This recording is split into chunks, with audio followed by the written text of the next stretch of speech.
My name is Charlie Miller, and I'm here interviewing John Register. Today's date is July 20th, 2023, and we are interviewing via Zoom. The first question I'm going to ask you is your date and place of birth. March 9th, 1965, St. Louis, Missouri, Jewish Hospital. And what are the names of your parents, their occupations, and if they had a military history? My dad is, he's retired now, but Reverend Donald Bernard Register. And so he retired, I'm not sure when the year was. No military history. My mother has just been, she's just deceased, but she was an educator, school teacher, founder of Multicultural Awareness in the Park area that spread to Illinois area, which spread around the country. And what schooling did you have before entering the military? In reverse order, I was a graduate of the University of Arkansas, go Hogs, go Pigs, in 1988. Before that, I was a Husky for graduated high school, Oak Park River Forest High School on the west side of Chicago. It's kind of like a college prep school, but public school. So go Huskies. And then, so then my elementary school was in Hawthorne, going back to, and then William Bye. All of our schools were named after English writers. And did you have any jobs before entering the military? Had many jobs before joining the military. One of the most amazing jobs that kind of kept me in school was I was a live hanger at Tyson's Foods. So I killed approximately 10,000 chickens a night. That would show up at McDonald's or for your McNuggets. It would show up in KFC. It would show up in Popeye's Chicken and all those things. So I was a live hanger for that. And then I cleaned up the equipment at for a night job. So it was the degreaser. So all the stuff that makes your nuggets, they come off the floor and go right into that stuff. So. And how old were you when you did that, John? I did that for 2 summers, and I said, yeah, I don't want to do this for the rest of my life, and I think I'll just, with my education, stay in school. I also worked at Jewel Food Stores on the west side of Chicago in Melrose Park, Illinois. That's when I kind of understood what unions were all about, because I would get paid $200 and had to spend $250 in my union dues, which I didn't understand. I'm being funny, but it was really a great experience. And my first job as entrepreneur was I sold Kool-Aid on my block on Ridgeland Avenue, 312 South Ridgeland Avenue. And so as all the folks came in off the train and walked by my block, it was 3 blocks from the L station in Chicago, they would buy a nickel cup of Kool-Aid, or sometimes give me a dime. And sometimes taxi drivers would stop by as well to get some Kool-Aid. And then right up the street, my neighbor, who was in the 200 block, they saw me selling and making a little bit of money. They started selling ahead of me. So I was losing my customer. I was losing market share. So I had one of my customers say, hey, your buddies up there taking your market share.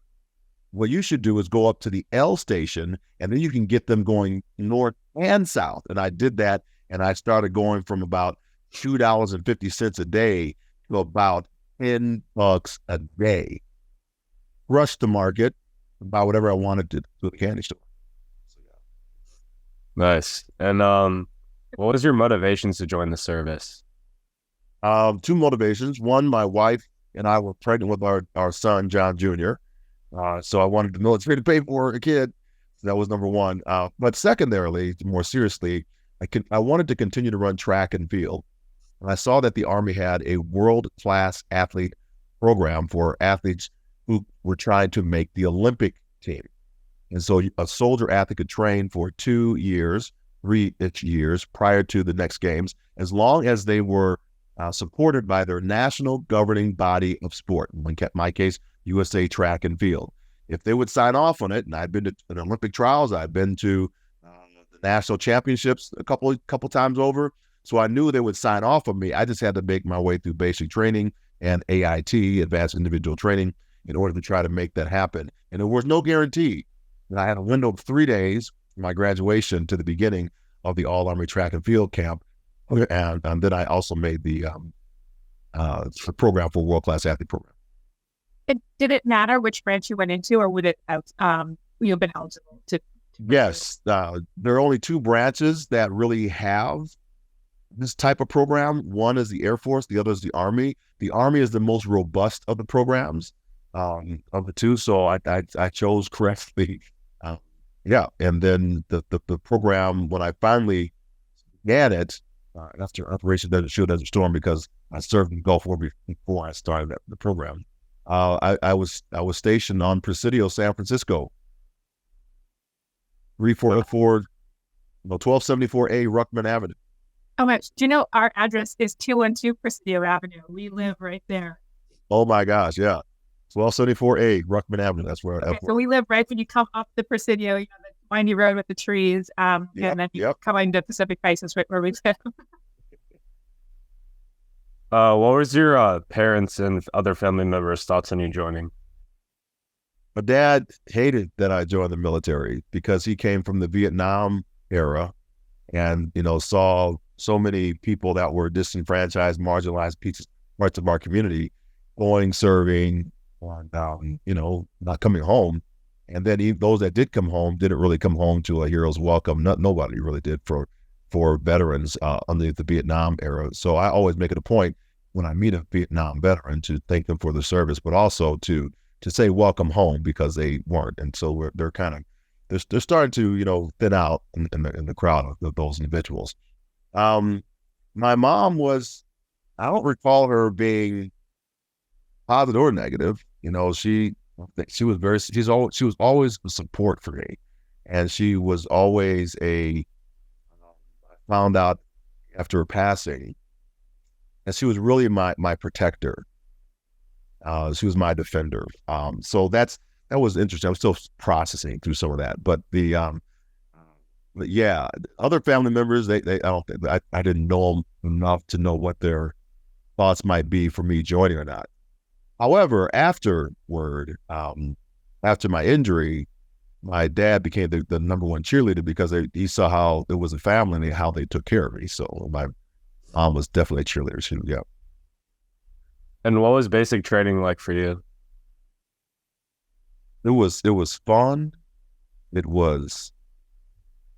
I can't say it was really challenging for me. I was learning things. I was very well prepped for basic training. I'll say that. Before I went in, there were military folks that before you joined, they showed you how to break down a weapon, put a weapon back together. I never fired a gun before in my life, right? So I was intrigued by all this new equipment that I was getting, and I became very proficient in doing those things because they said these are the hardest things to get through, and so they taught you the hardest parts of basic training before you actually got there. But the physical part of it, I was a 4-time track and field All-American. There was nothing they were going to do to break my mind, because they had never gone through what I went through at the University of Arkansas for those things. And so I kind of had to downplay it a little bit. And the other there are two other challenges I had. The first challenge was going through the chamber where you have to don your mask for when you go for where they get gassed. And so that was one. I missed a training class on that. So I came out coughing, snot all my nose, and eyes watering, and couldn't catch my breath, and had air bubbles in my chest. It was not a fun experience.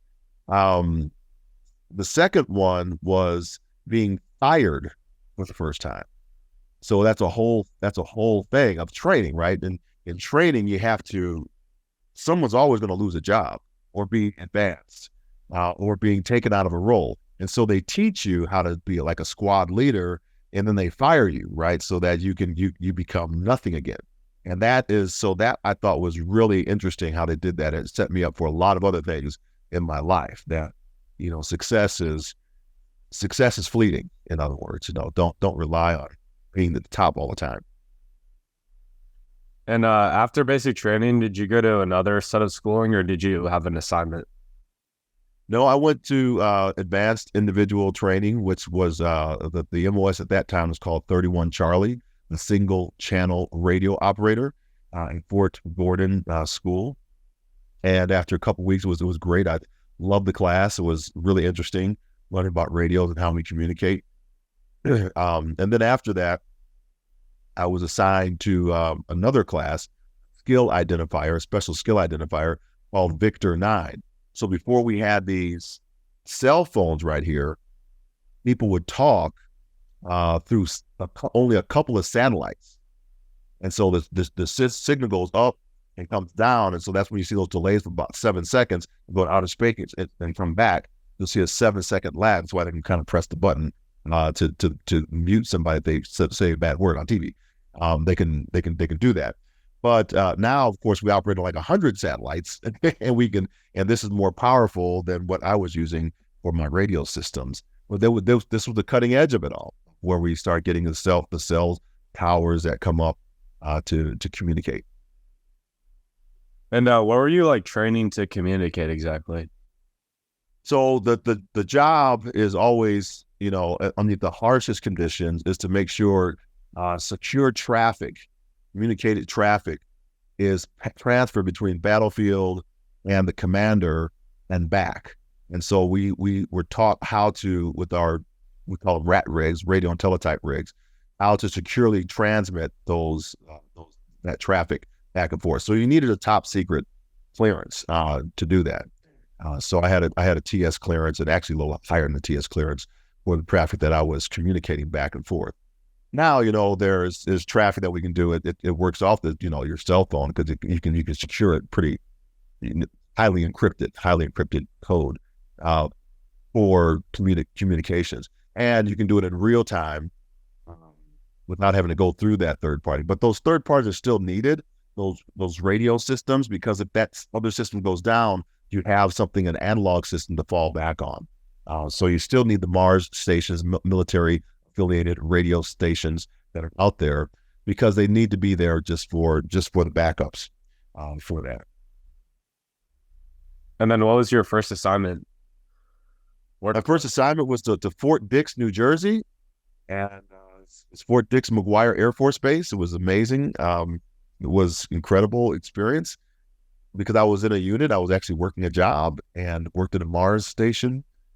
And set me up for other people that I would come to do work with at that station. Worked right at the end of the runway. And so all the F-4 Phantoms that were some of those Vietnam fighter jets would come across, and you had to just say, "Excuse me, I'm going to have to go on mute for a second, because the jets are taking off, and they don't really fly. They're just like bricks. And if you get enough propulsion behind you, anything can fly." So that's. And where were the planes like flying to? Was it mainly like training, or were they actually going on missions? Yeah, just training things. Yep. Yeah, okay. For sure. And what about after that? How long were you stationed in that New Jersey base? So I was there. We were there until September of 1991. Yeah, September 1991. That's September 1992. I left for Germany, and then we transitioned. We spent a year at Presidio San Francisco. So that's where the World Class Athlete Program was. So I had a little less than a year to train my World Class Athlete Program activity. And then I tried to do it for another 4 years after that, because of the interruption of Operation Desert Shield, Desert Storm. And all the time you're a new dad as well, correct? I'm a new dad. And, when you think about how hard life is for the military, I'm in basic training. And I'm going through, I started in November. My son, John Jr., is born on December 1st, 1988. And the drill sergeant's asking me, "Do you want to go home for the birth?" And I said, "I'd love to." He said, "If you do, you have to start basic training all over again." I'm like, "Oh, no, I think I won't go home for the birth." Even though it wasn't hard, I didn't want to do it again and recycle. It would have messed up if I would have done it, I would have missed the entire Windows cycle for the other things I was going to do later on. And then I go home, we have Christmas Exodus. I see my son for the first time. We have 2 weeks, come back, after those 2 weeks to finish up basic training. Then I go to AIT, and then that's another, like, I think it was a 12-week course. And then after 3 days after that, I went straight from there to All Army Track and Field Camp out in San Francisco. And I was there all the way through that summer. And then I came back to Fort Gordon, Georgia, and I started my advanced skill identifier training for Victor 9, which was the tactical satellites that I told you about. And then after I finished that in September, I went back to, so it's been a whole year now, to go back, collect my family. Now John's almost, he's 9 months old. We hightail it to Fort Dix, New Jersey, and that's our first duty station. Yeah. And in between, right, then we have Desert Shield, Desert Storm. So I go to Track and Field Camp. That's another 3 months out of the way. Then Desert Storm comes up. I'm there from October, I believe in October of 1990, and come back in May of 1991. And then I go to All Army Track and Field Camp after that, as well as to try to make the Olympic trial, try to get to the national championships. I'm back, and then we moved the family in September the next year. So in the first 2 years, we probably had maybe 6 months together. Yeah. That's really hard. It's really hard. Do you want to talk about what your experience in San Francisco was and like training for the Olympics under the Army name? Yeah, it was really it's an interesting program, and I'm glad I did it. And it would come to play some significant roles in my life later on as well, for some programs I put in place after I had my injury. We had some of the best coaches in the world. My coach for the hurdles, Remy Korchemny, a Ukrainian gentleman, and he's kind of the brainchild for how all coaches in the United States train sprinter hurdler athletes. And it was the day-to-day operation, you're still a soldier, right? So we would open up, I would get up about 4:30 in the morning. I would go down to open the gym because I had to have a job. And so then I went from opening that gym, we'd stop at about 7:30 in the morning. So from about 4:30 to 7:30, we do that. And then we get in the car and we hightail over to Hayward. We do our first morning workout from 9 to about 11. We'd have break for lunch. We do a weight workout in the afternoon, do our afternoon workout. And then we come home about 5 in the afternoon, and that non-rush hour traffic in Oakland and cross the bridge. Yep. And we get back about 6:30, have some dinner, pass out, get up, and do it again the next day. Wow. And what were the backgrounds of some of the other athletes, and how? Can you tell us a little about the camaraderie? Or it was a very small group because when you get to that level of athleticism and kind of elite level athletes, a lot of folks, they're at the top of their game. So we had Julie was a sprinter. I can't remember her last name right now. And we had Stephanie was my hurdler partner. And we followed each other kind of through life. We didn't know each other, but she went to Desert Shield, Desert Storm herself. She was also ran for the University of Nebraska. I ran for Arkansas, so we ran hurdles pretty much the same meets all the time. And now we're in the Army together, and we have met up, and so we become really good friends. Dino Napier, he ran for LSU, and he was on the program, and he was incredibly fast kid. And then there was somebody else, I can't remember. I can't remember who the other person was, but all of us would cram in a little Corsica. We would drive across, 5 of us all like this, just to this thing and track and field and come back. But it was fantastic. It was a great. We had a home, and then every Sunday afternoon, we were broke as donuts, because California is so expensive, and I was an E4 trying to survive out there. So we were always in the bread line, soup line, trying to get my wife and I would get the groceries for the week. But somehow every Sunday afternoon we would have a little cookout or something, and all the athletes would come over, and we would just hang out. It was wonderful. And tell us what the other soldiers thought of this elite athlete group. Was that, I'm imagining, a source of pride for them? They want the Army track and field team to make it to the Olympics, right? Yeah, I think there's mixed feelings with it, right? Because you have you're just training and you're not really fighting a mission. I think the other side of that was the respect that at least three of us had just come back from the Gulf War. So there was that respect as well. So, well, no, I was in the Gulf War too. And so, so you can educate people on this is the job, and it makes the United States Army as a marketing piece, look good. And so we can turn the conversations. It was hard. It was once military commanders got it, then they could say, hey, I have this athlete underneath my command. So that became kind of this kind of feather in the cap for the commander. And it helped me when I moved to Germany. Unbeknownst to me, I didn't know. I just started running track and field when I got to Germany, down in Trier. And I didn't know they were having some negative relationships between the Air Force and some of the Army folks and Trier, the folks in Germany. And so as I was coaching some of the athletes down there, I got into this big newspaper article. So I got called up on the carpet for the commander, the sergeant major, and I was asked, who am I? What am I doing? And I told them, and it just so happened that Lieutenant, now I think she was captain at that time, maybe first lieutenant, Dawn Lovely. So she was in my command, but she was also a track and field athlete going through the javelin. And so she kind of explained, who I was and what I was doing, because I never told anybody that I was this world-class athlete. I just did my job and I would go do my thing. So they said, well, we have these negative relationships. This is a fantastic story. What do you need to continue to do this? And I said, well, I just want to continue to train and hopefully, get my dreams of making the Olympic team one day. And so it was kind of funny that it kind of just worked out that way. Yeah. So you just kind of grow where you're planted, and they even got me a position closer to Trier to do those things, as long as those stories came out positive.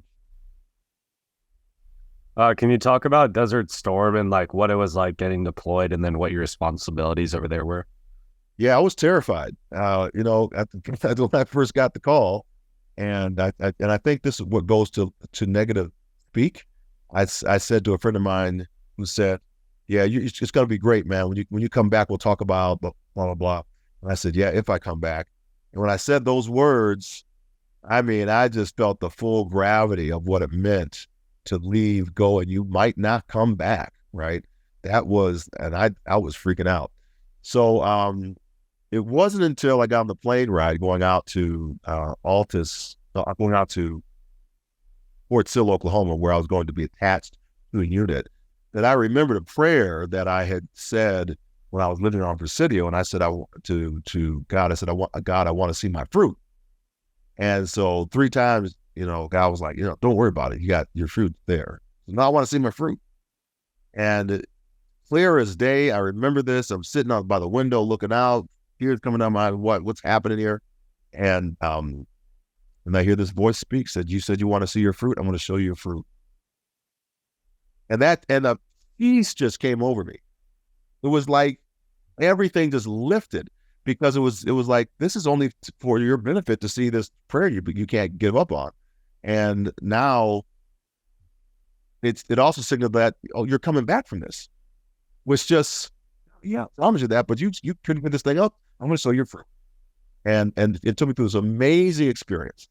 So every time I go someplace, I think this is great for anyone to hear, is to get involved with our U.S. State Department when you go overseas, and just find out where you can insert yourself to help build relationships around the world, because the U.S. State Department loves the citizens to come over and just share something of value that might be for the people that are there. Not to say that we in America are the best or the greatest or anything, but to really do it in the spirit of cooperation and sharing resources and understanding other customs and cultures. That's the spirit of it. Whenever I go over now to overseas, I always, and they want me to talk about disability, maybe, for example, they want me to talk about the American with Disabilities Act. And the first question I ask is, what are you all doing? What can we learn from you? What have you found that works in your home? And that opens up a totally different conversation than the big Americans coming in and saying, well, you got to do it this way and that way, and we're going to give you blankets and food and aid because you need it. But when we were going through the pandemic, we were panicking. We were thinking toilet paper was going to solve the problem. So we hoarded toilet paper because that was going to solve COVID. So did we need aid at that time? Yeah, that's kind of, so we have to, there's a balance there of, yes, I have nationalism, love the country, but I want to explore, I want to learn about these other customs. So going back to your point about Desert Shield, Desert Storm, I learned a little bit of Arabic. I bought a book, Kitabi, my book. The I of it makes it possessive. And I learned a few colloquialisms. So when I was at Sang Army National Guard Center, the Saudi Arabian National Guard Center, I would serve with these gentlemen that were there. They were all men at that time there. And I would have these conversations. So I would say in the morning time, hey, salam alaikum. Alaikum salam. Allah. Please. And so I could just have these dialogues and they were asking me if I'm Muslim. I said, no, I'm Christian. So why are you learning our language? Because I want to learn about you. And it opened up friendship. So that when the royal princess came through, who I didn't know was a prince, but he comes through, everybody goes to attention, they're saluting, and I'm in line. He's going to walk by me and I say, salam alaikum. And he's looking at me like, oh my gosh, this American is greeting me. So he speaks back and I had like about 10 things I could say, right? They just happen to flow in those 10 things. And he's over the moon that I know all these kind of customs, alhamdulillah, and all these other, and he's beside himself. And so then we're speaking in English we probably spoke for another 10 minutes. And then a handshake and an embrace, and then off he went. You know what that did to those Saudi guards that were there? They took me everywhere after that. They took me to Dhahran. They took me to tea. They asked me to come out. Don't eat at your mess hall. Come with us. We're going to take you to a nice place. We'll have tea. It was the most amazing experience because I just tried to learn a little bit about the customs and culture and just see it from empathizing where someone else is. We got all these people around that they don't have no idea who they are. And we're coming on their territory, their land. So let's learn a little bit about someone else. I love that. And what was your responsibility there? Were you doing communications still? I was definitely doing communications. Yes. I don't know what my job was there. I wound up becoming a driver for our commander, which was amazing. Captain Favre, he was great. And so, yeah, but I was still doing the rat rig stuff, still knew my job. But we weren't, we're transitioning. We're transitioning to the cell things. And so radios were not as prevalent, even though they were still being used a little bit.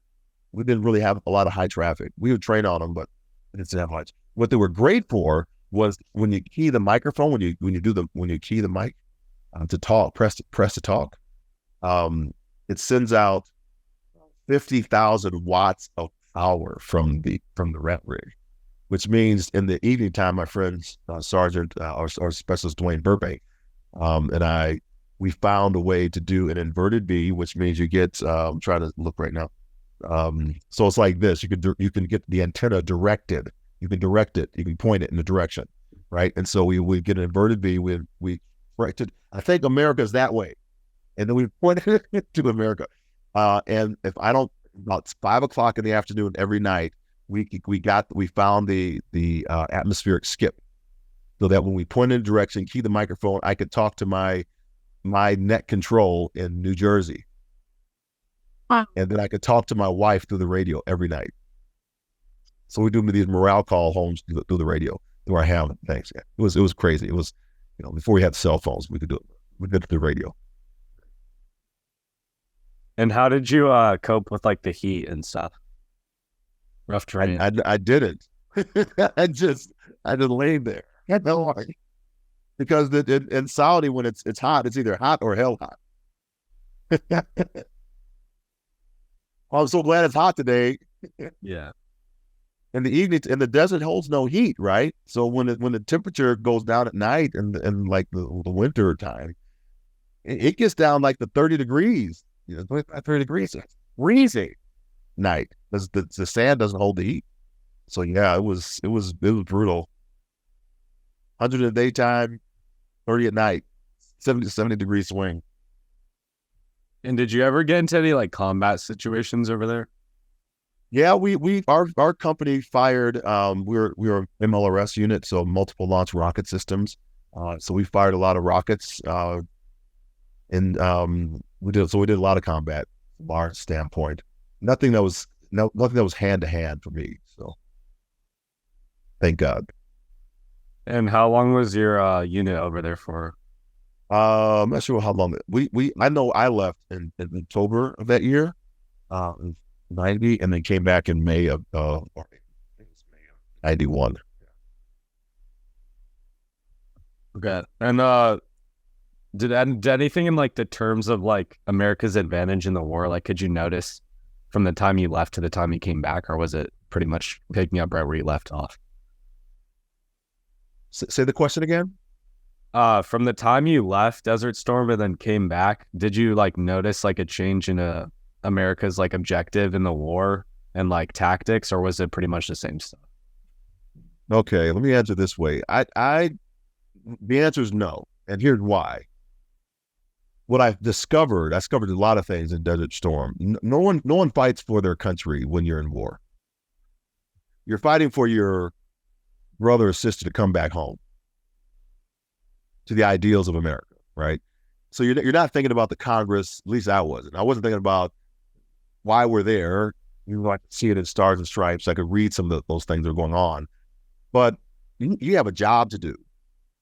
And if you don't do the job, then people, in this case, they actually can die. So you're laser focused on that responsibility that you have, and it increases the operation tempo incredibly high. And that's why when people come back from war or theater, they don't come back the same way, because the pressure is so great, even if you're not in combat.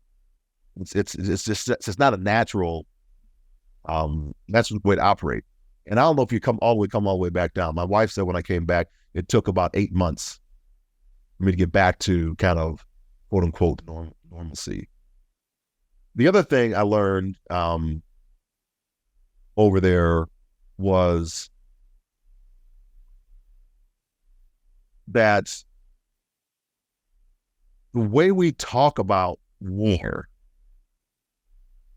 to the public is pacified. When it means we're going to disrupt the supply lines, that means those children in a community will not eat. That means we're going to starve people out until they see it our way. Wow. It's more politically correct to say we're going to just disrupt the supply chains. Right. So that's what I learned there. I learned that many things that get reported at home are not what's happening on the battlefield. So when I have a meal ready to eat, and a young kid comes up to my vehicle and says, "Kid, I killed," because we've been disrupting the supply chain, I give that kid my MRE. I can skip a meal. He can share that with his family. That's what that means. And then I come back and I hear, "Oh, they're all just..." No, they're not. They just want to eat. They don't know what's going on. They're people, and we often will dehumanize somebody to appease ourselves or the way or justify the actions that we're doing. So that's what I learned in Desert Storm. Wow. And was your injury in Desert Storm? It was not. Do you want to talk? I came back without a scratch. Do you want to talk about your injury and like how that happened? Absolutely. I was training for my third Olympic trials. I was ranked as fast as the 8th fastest 400-meter hurdler for the United States. I was top 20 in the world. I was in Hays, Kansas, trying to make the Army's world-class athlete program team again. I was on the Army track and field team. We were stationed in Germany. I was TDY, or temporarily duty, to Fort Sill, Oklahoma. And in Hays, Kansas, I was in a training session and misstepped the third hurdle. When I landed, I dislocated my left knee. The dislocation caused a stoppage of the popliteal artery behind the kneecap, and that subsequently stopped the blood flow to the lower portion of my leg. Through a few vein graft operation surgeries, the doctors were unsuccessful in repairing the artery adequately enough for the blood flow to stay strong, and I was on blood thinners and try to make it happen. So I electively made the decision 7 days later, on May 24th, 1994, to amputate the leg. So yeah, I made it through Operation Desert Shield without a scratch. And when I came back now here, I lost 2 careers with that decision. I was on my way to officer candidate school. I loved the military. I wanted to be a lifer. I had a class date with a guy that was with me on that day. And my track and field career. I was no longer going to be an Olympian. So those 2 things were gone. Yeah. So I was going down a downward spiral. My wife, Alice, who was not with me again, because in command sponsorship, I didn't have command sponsorship in Germany at this time. So she was living in Arkansas. And she came to see about me. And at 7 o'clock in the morning after my amputation, when I was in the most tremendous pain, the doctor saw my countenance had done a 180-degree shift. I was no longer the jovial kind of, encouraging person. And he immediately called my wife, who was at the hotel. She wanted to be with me, but the doctors and nurses told her to go home and go back to the hotel and get some rest, because she had been there all the time. And she was just, she wasn't in her right mind anymore, because she was staying there by my bedside. She found out at 7 o'clock that morning, before she came in, that the job she was working in West Memphis, Arkansas, had called to fire her for being gone too long taking care of me. No. And this saint woman comes over. She gets me out of bed, into a wheelchair with me, out to an inaccessible playground, where I'm parked in this wheelchair with all this gravity that's on me. And I'm kind of forced to watch my wife and my son play on the swings. And John's five years old at the time. And I couldn't push myself out of that chair. It's the first time I felt disabled. I lost it, started crying uncontrollably, heaving sobs, couldn't catch my breath type sobs. And Alice came running over to me and she said, "What is going on?" And I started to articulate to her all the things that were in my head the night before. I'm no longer be a dad. Are you gonna stay with me? Do I still have a job in the military? Can I support my family? All my Olympic dreams are over. My military career is over. All these things were just bombarding me. And then she said the words that stopped my downward spiral. "You know what, John? We're gonna get through this together. Just our new normal." When she spoke those words, she baselined my entire existence. And as I wiped those tears away from my eyes, I see my son. He jumps off the swings, hits the ground, comes running over and says, "Hey, Mom, Dad, you see my big jump? Mom, Dad, you see my big jump?" Jumped in between myself and Alice, and I realized in that moment he has just validated me as his father, created his new normal. That's what I had to do. And so that was the beginning again of life being breathed into me. She inspired me. Inspiration, inspire, comes from the Latin word inspiro, which means to breathe life into. And so we breathe life in others, then they can go off and succeed in whatever capacity that they want. They don't need to be motivated again. They need to be inspired once. Motivation is great, but we need the breath that gets us going every day, every morning. So yeah, and that shifted me. We got out of the military and we started a whole different life working for the military, working for the Army's world-class athlete program, where I became a sports specialist and built a lot of the pathways for the new athletes that were coming back in a more formalized program, where mine was just kind of piecing it together. They were now formalized in the world-class athlete program, and I became a sports specialist. It's a part of that program. Can you talk a little? I know earlier you talked about how you saw another side and how your dad actually saw that they were, your biggest cheerleader. Can you talk a little bit about what you saw from the military kind of as you're entering this new chapter? I saw, first of all, I was with my cousin told me, don't go to Walter Reed, come down to San Antonio. Because she was in San Antonio, she would look after me. She would care for me. She was in the military, and she was a major at that time in the Air Force. So she made sure, I got everything that was coming to me, talked to the doctors, fought my battles there. And so that was one. And I saw that in the shift between the transition between active duty and, retirement or medical retirement or separating from service. There is a transition that many people in my class, at least in my class, they didn't pay attention in this transition moment. They were saying that when they shift to the VA, the Veterans Administration, it just works different. Doesn't work the same way as the active duty side. So they're trying to get people all the ways to do. So I got my, little stubby pen and paper, and I was writing all those things down, so that when the transition came, I was ready to operate the system. Friction comes when we haven't listened, and now we're trying to make the system work for us that we know from a different way, and that's part of the friction. So that was the second thing. So when they told me to interview with the transition assistance program, they told me to interview with many companies that you don't even want to be hired by, with the reps in practice, I could identify with that as a world-class athlete. You just do the reps, do enough reps. And then when the opportunity comes, you're ready and ask the right questions. So I did like 3 or 4 interviews. I did some with fast food restaurants. I did one with a bus company in San Antonio. I didn't want the job. I just wanted the reps. And so I did that. And by the time the job I wanted came through, I was ready for that interview.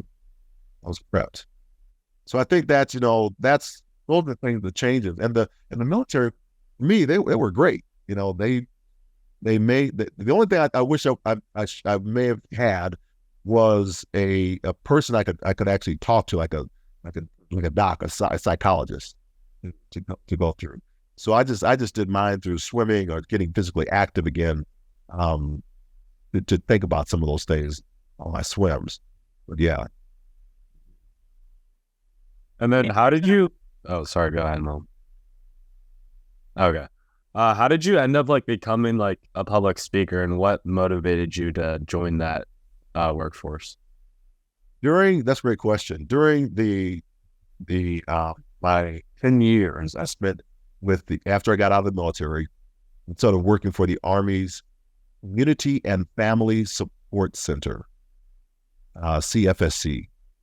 And they run about 250 non-appropriate fund activities for the military. So think about everything that the military does that does not go to war. You need childcare. You need a place to shop. You need a place to repair your car. You need a gas station. All these things are kind of non-appropriate fund activities. Arts and crafts stores, thrift shops, all those things. So there's a community that's kind of caught in the rear detachment. So I was working on the Army's World-Class Athlete Program, which is a part of this deal. A part of that, my job was to take athletes out, along with the Sessions Command, the people that put trips in boots, the recruiters, to local high schools around the country, and share a little bit about the World-Class Athlete Program, about the United States Army, why kids in high school should join. And I had, of course, had my one leg going all the time, and I would do a little funny story or a quip or a joke or sing a song, and then I would introduce the next act. So I acted as high performance MC. After I left those opportunities, some of the principals would call back to the recruiters and say, "Who was that one-legged guy that came in there?" The kids are still talking about him. And so they called me, not being stupid, right? Because they want to get back in those high schools as much as they can, get trips and boots. They said, could you put together a 35-minute presentation and come back down here and speak again? I said, absolutely. And then they said, Charlie, how much do you charge for that? And I said, you can make money doing this? I'll get back to you in a moment. So I called around a bit and found that, found out who could help me run a contract and all these things. And I called them back and I, told them I would come back down, and I gave them my fee, which I said with fear and trepidation. And they didn't even balk at the fee. And I said, I should have raised it. I should have said more. That's it. So that's how I got into the professional speaking. I was going to get out in 2012. I stayed in because I went to my first National Speakers Association meeting. I thought I was a hot shot 7 on a scale of 10. I realized I was a 3 on a scale of 15. I didn't even know what I didn't know about the industry. And now I built a company out called Inspired Communication International. I've also founded not a company, but the Paralympic Military Sport Program for wounded, ill, and injured service members, which turned into Warrior Games that the Department of Defense runs. It turned into Prince Harry's Invictus Games, and also the VA's Valor Games. So those programs, people wanted to know how I built them. And I started speaking more and more on disability and how those amalgamates between military, civilian, the ADA laws, and I got pretty decent at running my mouth. And now I left the Olympic Committee where I built that program, and went full time as a professional speaker. Awesome. Oh, I was just gonna say, it seems like the awareness around kind of bringing together like something to celebrate, like the games, as well as with disability, like this kind of moment in time seems to kind of all be aligned. Just curious if that's your perspective, or could this have kind of happened 10 years ago, or does it kind of need to have society where it is today? I understand your question correctly. What I'm hearing is, do I believe that sports and injured veterans is kind of what it's coming together now? Yeah. Do I think it would have happened earlier? Yeah. Is that kind of right? Yeah. So in 1948, Sir Ludwig Guttmann in England, he escapes Nazi Germany. He goes to England, and he's a spinal cord injury doctor expert, and he uses sports as a rehabilitation tool for injured military veterans. And then you'll see them in some of his work playing wheelchair basketball outside of the hospital. And he started saving these lives of these men that had spinal cord injuries, and that turned into 12 years later turned into the first Paralympic Games. Guttmann's work, as I've known him, studying him, he was really heavily focused on the spinal cord athlete. So he wasn't focusing on the amputee athlete or blind and those.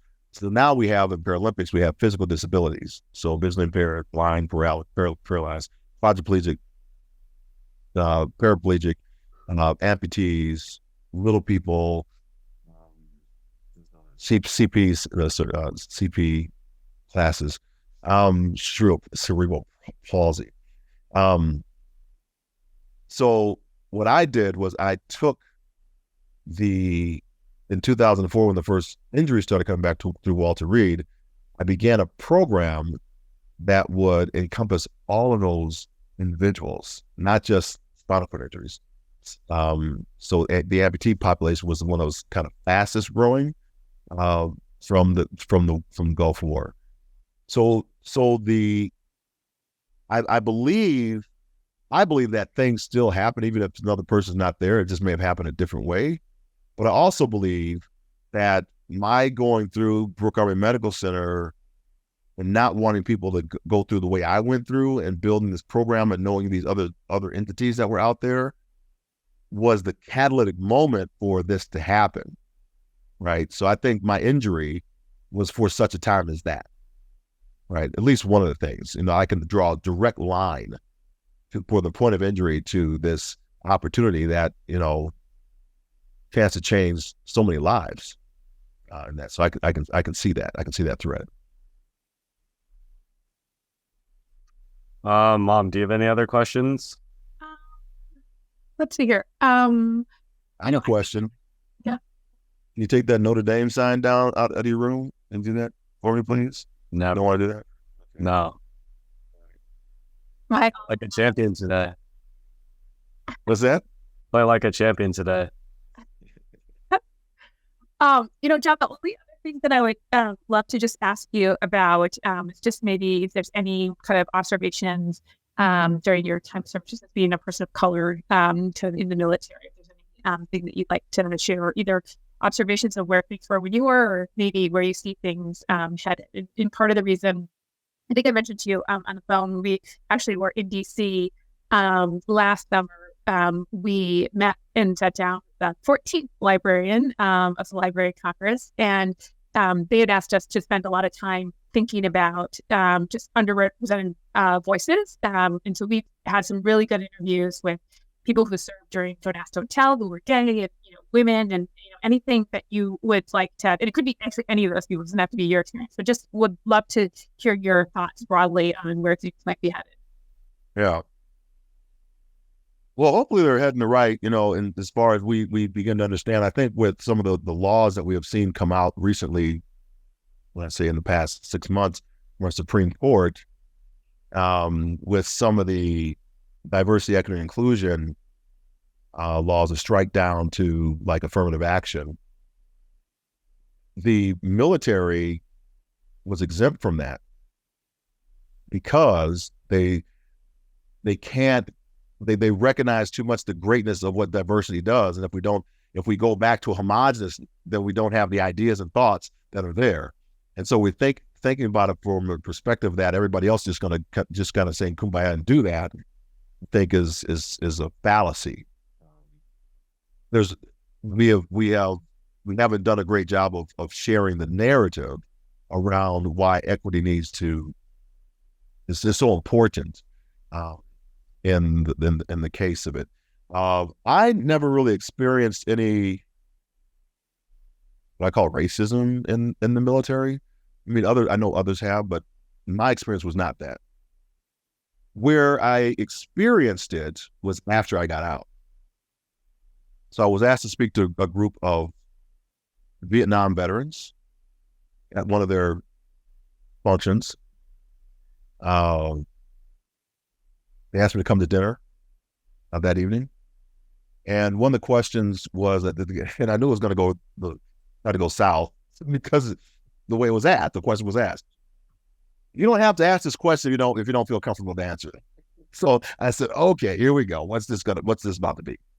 And so that preface was already, looking for a certain, we don't ask that question, I was looking for a certain answer, right? So I was astute enough to know that.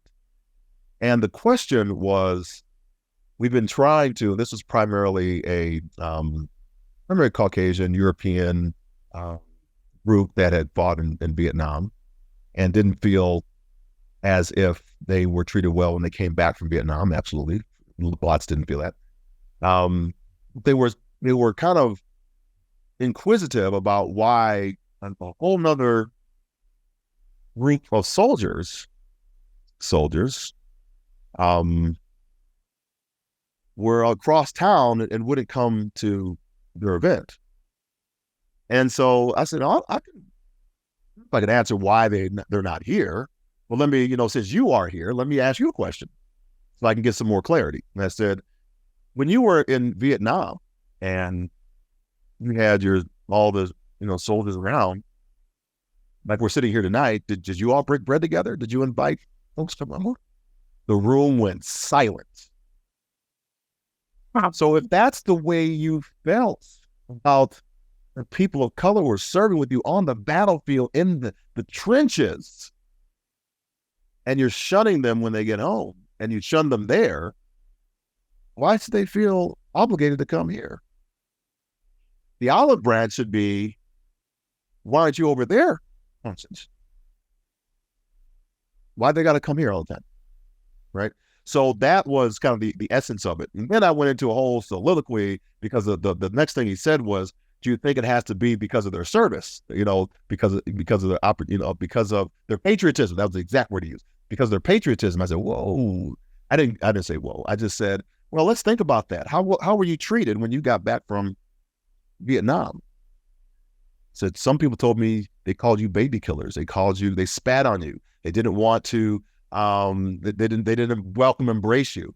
And the head nods came around the room and said, think about this. World War II, best fighting force, I said the greatest generation. And I said, arguably the greatest of the greatest generation were the Tuskegee Airmen, who fought through all that red tape and never lost a bomber on the German runs. Not one sacrificed themselves and their aircraft.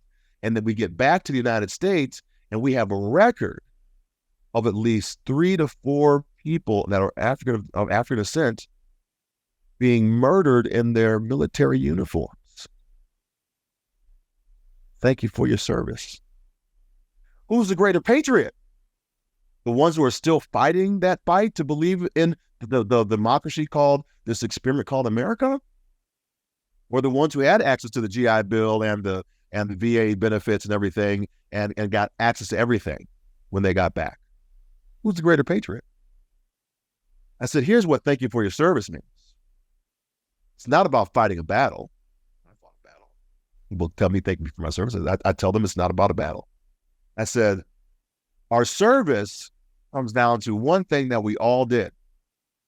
That I will protect and defend the United States Constitution against all enemies, foreign and domestic, and I will bear true faith and allegiance to the same, and I will do so without any reservation or purpose of evasion.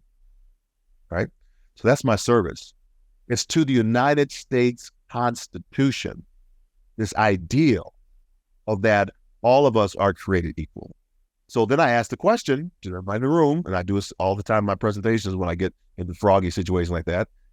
When's the last time you read the United States Constitution? You're telling me about the First Amendment, your Second Amendment rights and all these things, but when did you actually read the document yourself? Some people say, man, 3rd, 4th, 5th grade civics class. So we don't even have civics classes today. And I said, what does the preamble say? When it starts out, we the people of the United States, right? What about the 7 articles? Why is article number 5 the most important article in our Constitution? Right? So we begin to have this conversation because that's not my work. I'm not going to do it for you. You need to do that work. And why does that Article 5 lead us into our amendments? How many do we have? 27, by the way. Okay, how many do we? So all those things set up this document that our founding fathers knew needed to continue to shift and morph as our country grew. But I'm not going to do that work for you. You need to do that work. And then here's the final coup de grace. When we all got out of our service, no one ever put us back in a room and unoathed us. There's only one place I know of in the Army, at least, where you can be stricken from the record that your service did not count at all for any type of act against the United States Constitution that's unbecoming. And that's at the Tomb of the Unknown Soldier. They will strike your name from the record. Already, those that have taken place in that some of those folks that took place in the insurrection, January 6th, names are off of the wall. We don't talk about that. Like they never served the Tomb of the Unknown. Wow, we didn't know that. Yeah. Well, I'm guessing they didn't have to come back at you after you took them. No one usually, it gets kind of quiet after I say stuff like that. I wish I was there just to kind of face this. Oh my God. Wow. John, is there any other story that you would like to add to the record, things that we didn't ask? Or I think the most important thing for me, when people, they think me from a certain thing, or they tell me that they didn't serve, but their brother served or their uncle served or someone, I say, well, thank you for your service because families serve.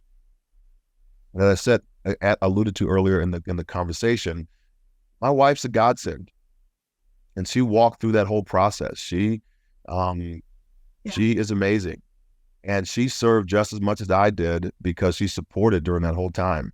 We have supports, when we go to war, we have a support system in the back, in the rear. It's called rear detachment. And she was that support structure. 100%. Yeah. Well, and John Jr., right? I mean, And John Jr., yes, absolutely. yeah. And do you just have one child? Is that right? We have two now. So, but yeah, we have more. We have lots of people, lots of folks that we that we have adopted or grafted in or something. But yeah, we have two together. Well, maybe I'll turn this around. Like, is there anything that we can do to support the work that you're doing?